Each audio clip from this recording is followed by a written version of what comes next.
Welcome, everybody, to a wonderful episode of the X Factor podcast. I am Nick Lambert, and today, well, we already know it's, I was late on NXT review, which is what I'm going to talk about today, which is today's Thursday.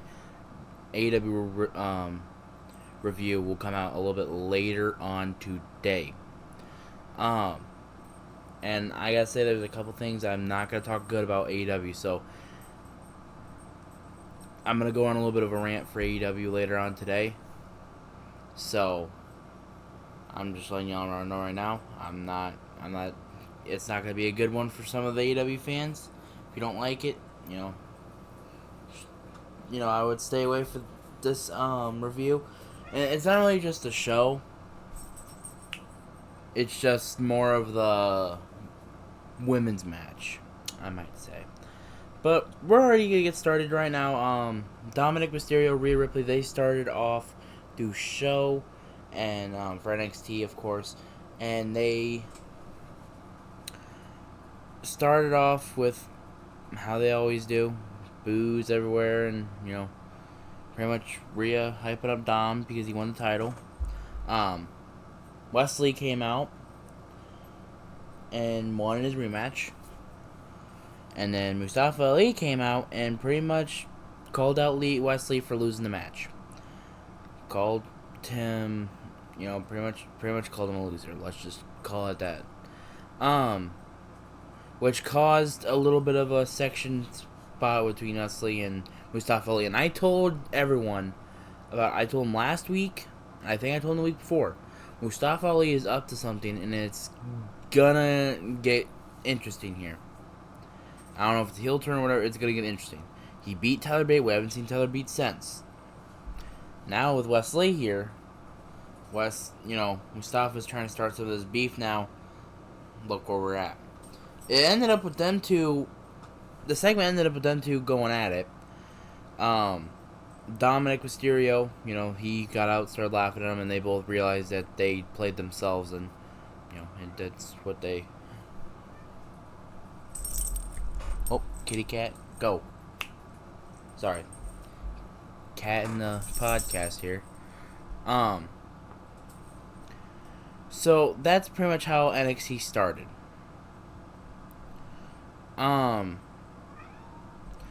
We are now getting. Come on.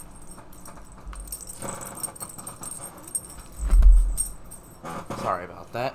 Alright, so now we're getting a triple threat match between Dominic Mysterio, Mustafa Ali, Wesley at the Great American Bash. And I will be coming out with that predictions tomorrow because I will not be posting anything with the review next week because I am busy all next week.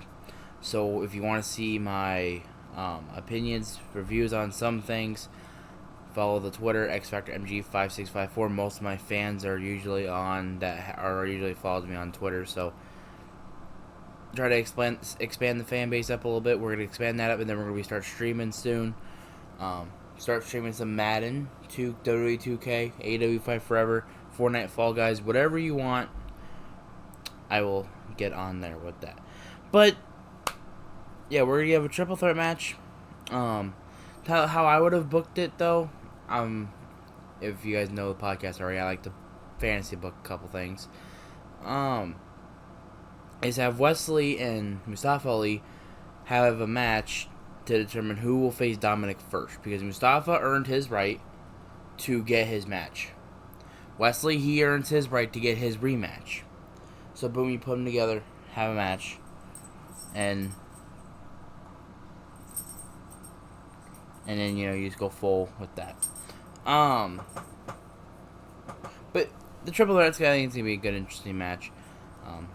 So the first match of the night, Schism versus Trick and Mellow Gang and Ilya Dragunov, and that was, in my opinion, best match of the night. I feel like the first match, if it feels like with NXT, the first match always ends up being one of the best matches of the night. So, Schism, they do their own thing. Joe Gacy, a credible talent. Um, Jagger and Reed, another amazing guys that they're going to be leaving the company in a couple months. So, they're good. Trick Williams, he's becoming more of a superstar by the week. He's getting more popular by the week. Carmelo Hayes, NXT champion. Ilya Dragunov, future NXT champion in my eyes. I think he will beat Carmelo Hayes.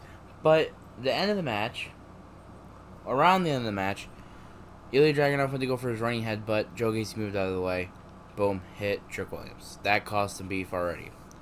But it also helped because Schism got distracted later on with two masked people tricking him up. And they look a lot like the Creed brothers. I think it might be the Creed brothers. I don't think it would make sense for them to come back. But I do think that it is one of the better options to, make them stay. I think it's one of the better options to have them stay on the NXT roster right now. Because if I was a superstar on NXT, I would be worried about going to the main roster right now. Because of the lack of building up with some of the superstars, especially with the women's division, which I will get on that with AEW later on today. So that pretty much just sums it up the match. The match, I thought was a pretty good match. It caused for more beef between Trick Williams and Ilya Dragunov later on, which I will talk about later on. So, Von Wagner versus Javier Bernal, quick match. Von Wagner won. Boom. That's all you need to know. He put Bernal through the table, and then Braun Breaker spears him. And that right there is a perfect way to keep one of your top guys going without having to push him down the card. Because I don't think this is really much of a push down the card. I think it's more of an elevation for Von Wagner. Because Von Wagner, he has been getting cheers. And that's the thing. Shawn Michaels has made me care about Von Wagner. That's something.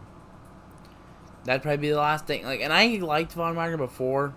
But, this actually made me, care, about what they're doing with him. And then, boom, he's getting cheers. Something that he hasn't been really getting. He hasn't been really much of a crowd reaction at that point.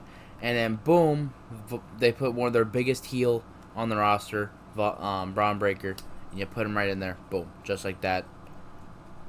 It's an elevation. You're elevating the guy that's below you, and to get him up to potentially where you are. I don't think Von Wagner is the same kind of talent as Braun Breaker is, which a lot of the guys on the roster are not. But Von Wagner still could be, a star.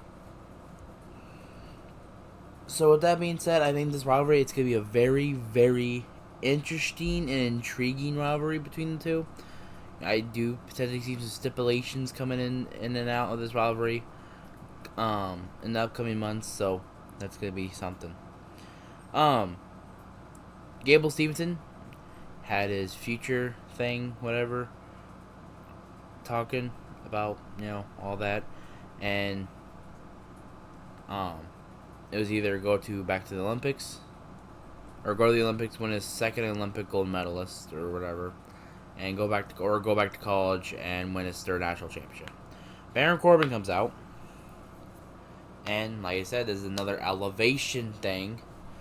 Corbin comes out and, in a weird way, challenges him to a match, and Gable Stevenson said, "Let's go. We're gonna face each other at the Great American Bash." And like I said, this is another one of those things where one of their bigger heels are elevating one of their younger stars to the top talent of the card. Gable Stevenson, I feel like with this, it might just be a one match gig here. I don't know. But if this is the full-time NXT stuff here, then this might be something good. Regardless of what everyone on Twitter has been saying, if you know, you know. He has a good future in the WWE, a really good future. But like I said, Twitter, they're gonna do the same thing over and over and over again. And I will not get into that because that's just a whole nother topic to talk about. Dana Brooke, Cora Jade in a candlestick match. A very, like I said, that was another very interesting match because the first match they had, it was alright, not the best, not the worst. It was right there in the middle. This match was a lot better than their first match. I didn't think Cora Jade needed to lose. I think she needed to win.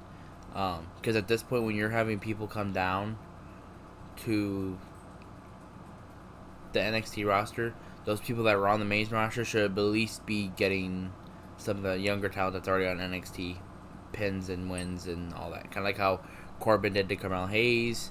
Mustafa Ali, he's probably going to do it this Sunday. I don't know. Like I said, a lot of those guys that are coming from the main roster that have not done nothing in the last year or two now, or in Dana Brooke's eyes, haven't done anything since she started on the main roster, besides turn on Charlotte Flair, and then that was the biggest thing that happened to her. She doesn't need to be taking wins like that just handily. I think Cora Jade needed that win. Because I feel like since Cora Jade came back, people are not looking at her as like one of the main stars anymore. Like I feel like it's like Tiffany Stratton, Thea Hale, Roxanne Perez, Blair Davenport, and then you keep going down the list a little bit, and like a couple names down, and then there's Cora Jade. And that's not how I want to make it, seem like or look like, but that's what it looks like to me. I'm assuming now that after this whole Great American Bash stuff is done with, I'm assuming they're going to do something different with her. Hopefully. She's a great talent. Like a lot of the women's locker room is right now. Just a lot of injuries going on with Wendy Chu, Nikita Lyons, Sol Ruka. All knee injuries, perhaps, too. So, like, a lot of injuries have been going on. But NXT has also adapted with that and started creating more and new stars with that. But the match between Dana Brooke and Cora Jade, I thought was way better than their first match. So, Tony D'Angelo and Stax Lorenzo faces Bronco Nima and Lucine Price before their main match at the Great American Bash to face the Gallus boys. Tony D'Angelo trying to get some rust off from being in prison that long. And that match I feel like was another alright match. There wasn't really much big into it. Probably the biggest thing that happened was when Scripps came out and took out Reggie. And I don't know. Okay, so the one thing I hear with Reggie is he was just regular Reggie, got married in wrestling terms, went to NXT, become some Scripps dude, and now what is he, like a hood guy? Like he's now hanging out with Bronco Nima and Lucine Price. My eyes, they're Crime Time, just today's version of Crime Time. So it's like what? So I don't know what they're doing. I'm just sitting here, sitting back and watching it. And that's one of the best things about watching NXT, is how they develop talent going, from their start to up to now. Like Tony D'Angelo last year. You didn't really think he was just going to become, what he is now. Now they're in contention for tag titles, and now they're probably going to win those tag titles. Dijak, when he came in, he was getting hot heat right now then. He's kind of laid off the hot heat, a little bit, but, him and Eddie Thorpe, they're about, in my eyes, that's going to be like a 5-star freaking classic right there, because Eddie Thorpe's been one of their best signings. Outside of Dragon Lee, Eddie Thorpe has been one of their best signings. Eddie Thorpe, he is just one of those, he is a really great star. But, Tony D'Angelo and Stax Lorenzo, they beat Bronco Nima and Lucine Price. It was an alright match. I think they should have at least started them two off by having like wins against jobbers, and I'm not a fan for that. And people, are probably gonna catch on that with like a couple weeks ago I said it about someone, and like a month ago I said it about Omos or whatever. When it comes to people like Lucine Price and Bronco Nima, you could tell they're going to be stars, but you can't have them go on and instantly lose their first 2 matches, or lose one of their just go in there to lose 2 stacks or whatever and all that. At least have them face like guys that are at least getting the training in the performance center, that are about ready to go into NXT, and you have them beat them. Like have Hank Walker and Tank Ledger. Where have they been? Where's Edris and Ofe and Malik Blade? Where have they been? Where's Brooks Jensen and the other dude? Can't remember his name at the moment. Where have they been? Like I said, there's good things about NXT, but then there's just little things like that. It's like what's happening here. But like I said, when they get close to that pay-per-view, they don't book a lot of people as often because they're trying to build their stories up, which is probably the best thing to do. So, Noam Dar finally came out of his somewhat losing coma, as the Metaphor is what they like to call him.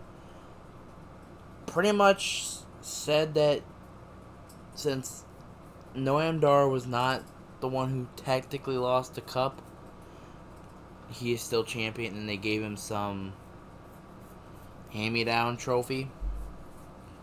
Noam Dar, of course, came back to life from a coma and called himself the undisputed UK Cup champion. I don't know what they're trying to do with that, but it's obviously interesting. Him and Nathan Frazier, that would be a freaking banger matchup, by the way. I don't know what they're gonna do with these 2 trophies. I don't know if they're just gonna double the match type. Have 12 rounds instead of 6 rounds. And I don't know. It's just that's. And instead of the 2 falls, you need 4 falls to finish. Yeah, that'd be something I'd look forward to. Not gonna lie to you. But that's just just one thing. Then we get to our main event: Rhea Ripley versus Lila Valkyria. And that was probably the perfect main event. What they should have done, because with Rhea Ripley and Valkyria, they've Valkyria trying to go after JC Jane, and Rhea Ripley trying to help her, and kind of teasing a little bit of a Judgment Day thing going on there. The match I thought was really good. Valkyria, she is, like I said, she's another one of those stars that just came in early this year, or late last year, early this year, and she is now becoming one of the main stars on the show. Hell, she just had a match for the NXT Women's title a month ago. Like I said, when it comes to booking stars and building up talent, Shawn Michaels right now, he is red hot right now. Just imagine what they could do with Paul Heyman on there. Paul Heyman, another great guy when it comes to developing talent. And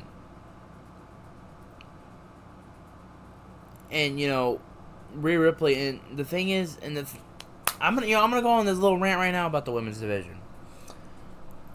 Rhea Ripley has so much lackluster talent, on the main roster on Monday Night Raw, and that she has to go down to NXT and create stars. And I think I talked about this the other day. I think I already did. Which, because with Becky getting the side, Zoe Stark getting a little bit of the side right now with the rivalry, and then everything else that's going on. At this point, it's starting to become a concern. And I know I had a different opinion on it the other day, but if you think about it more, it's starting to become a concern. Rhea Ripley has to come to other shows and get these people to become stars to have potential matches with her down the future. Rhea Ripley has no one on her level right now on Monday Night Raw roster besides Becky Lynch. And Becky Lynch is getting side with Trish right now. So we're not going to see Liv versus Rhea. Or Becky versus Rhea. And most likely we probably won't get that into one of the main 4 pay-per-views. And that's the thing that sucks because back 10 years ago, 2000s, 2010s, you'd be getting stuff like that on like a random like on a random pay-per-view, like No Way Out, you know? Like, and this is the one thing that they need to do. They need to make these, like, pay-per-views like Fastlane, Payback, Money in the Bank. Well, Money in the Bank's already a good pay-per-view. All those type of pay-per-views that are just trying to get to the next month or whatever, or just trying to get on with the storyline. They need to make these pay-per-views feel strong. Like, they need to make them seem like that they're gonna be contending with Rumble, Money in the Bank, WrestleMania, and the Money in the Bank, SummerSlam, Rumble got their own history behind it. Survivor Series that's died down in the last couple years, that has its own history to it. WrestleMania, it's not like we're trying to have them become like better pay-per-views than them, because not the only thing is that pay-per-views like Fastlane and Payback, those pay-per-views are better than Survivor Series right now, in my opinion, because of how the Survivor Series stuff has gone in the last couple of years. But when you think about the main pay-per-views like SummerSlam, Rumble, and Money in the Bank, they got their own history behind it. Money in the Bank, you get to cash in on the world champion anytime, anywhere. And the history behind all that, and the history that's been going on with that, has been insane. SummerSlam, the biggest party of the summer. That's the WrestleMania of the summer. They got their own history behind it. The Royal Rumble, that's what leads you on to the road to WrestleMania. They need to make them feel like that they're at least up there with, as good, where you're not have to wait 7 months to see a match like Rhea Ripley and Becky Lynch. Because you can see that at WrestleMania. You can see that at SummerSlam or the Rumble, Money in the Bank. But you need to put that on pay-per-views that can elevate the pay-per-view name. Saying, hell yeah, you remember when Rhea Ripley faced Becky Lynch at Fastlane 2023? Or Payback 2023? Yeah, that was a really good match. Just those type of things. Like, I can remember right now, a match that we should have deserved on a freaking WrestleMania main event. We got it a No Way Out. Not No Way Out. No Mercy pay-per-view in 2017 with Roman Reigns and John Cena. That's a WrestleMania main event. And we got that on No Mercy October of 2017. Like, that's the type of good shit we need. We need to make this feel like every match is gonna be good. Like, you don't sit there and say, oh yeah, this is gonna be another filler match, another 5-minute time match or whatever. Because that's what WWE has been doing as of late. They've not had good quality matches every single week. Like, yeah, you got your main power stars having their good matches. But you've seen same thing with, early 2000s. You had people that didn't have much star power, not as popular, and they were still putting on great matches. And right now, you get people that are not having much star power. You come out there, you have your fight, you have your 3-minute match, and you're done with it. Like, Monday Night Raw on Monday only had 48 minutes of wrestling time. That's a 3-hour show, by the way.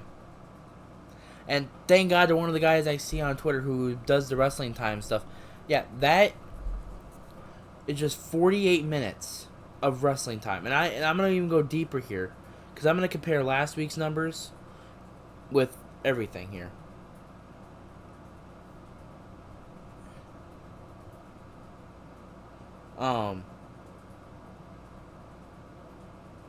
Just a second here. I'm going to look it right up here.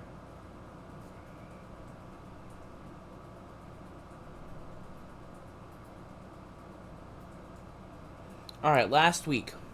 This was just last week alone.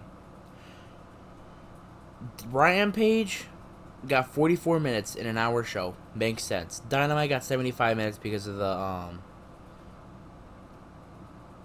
blood and guts. SmackDown got 51 minutes. 51 minutes compared to a 44-minute show, or 44 minutes of wrestling on Rampage. 50 minutes on Collision, which they're about the same times, so it's, just about there. Then 48 minutes on Monday Night Raw, which was 27% of the show. What the hell are we doing for those next 2 hours and 12 minutes? What are we doing? For the next nearly 73% of the show, what the hell are we doing here? Like, it's bullshit at this point in my eyes. Like, we need, and then Impact got 34, which is 29% of the show, and then NXT got 28. And the most of these little things that they have, it's either commercials take up half the friggin' show, which is fucking annoying and stupid, but it's also these weird-ass backstage segments that suck. Like, that are straight trash. Yeah, some of them lead up to, like, a match that's gonna end up being 5 minutes long, But that's just one of those things. I hate that there's a 3-hour show time slot for Monday Night Raw, and you only have 48 minutes of wrestling on it. Like, I am there. I like seeing the storylines, but I also want to see good quality wrestling, and that's what AEW does every week with some of the things. And I will get to that on when I'm reviewing AEW shit, because I'm not gonna try to sit here and compare what's doing better. But when it comes to wrestling, AEW does better. Regardless of the botches, bullshit y'all want to sit here on social media and say, when it comes to wrestling, actually pure wrestling at the best, AEW probably has a beat. Just by a little bit, though. Because Dynamite has more time on wrestling. Hell, Collision got more wrestling time than Monday Night Raw. How does that happen? I get having your 10-minute promos, but you should at least producing good quality matches for some of these fans to at least enjoy. I see better matches on freaking live events on the weekends than I do on weekly shows. Like, come on now, man. At this point, it's becoming a real concern. And I bet you not even 10 of those minutes probably were even women matches. I'm just being honest here. It's honestly becoming stupid at this point. And I will compare them. And I'm going to start comparing them every week. Once we get on Monday, I will definitely say something. I'll say it on my Twitter because I will not be posting on here for the next week. But I will legit be saying something on Twitter. XFactorMG5654. The X and the MG are capitalized, ladies and gentlemen. But that is just another thing to think about.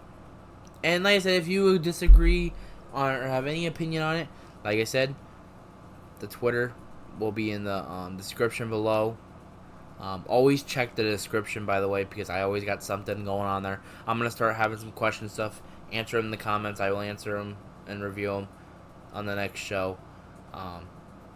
And also, if you have any hot takes or anything about wrestling, football, put them in the comments. I'll review them. And to the fans that watch me every day or watch me, daily, I love y'all. And stay blessed. Have a good motherfucking day.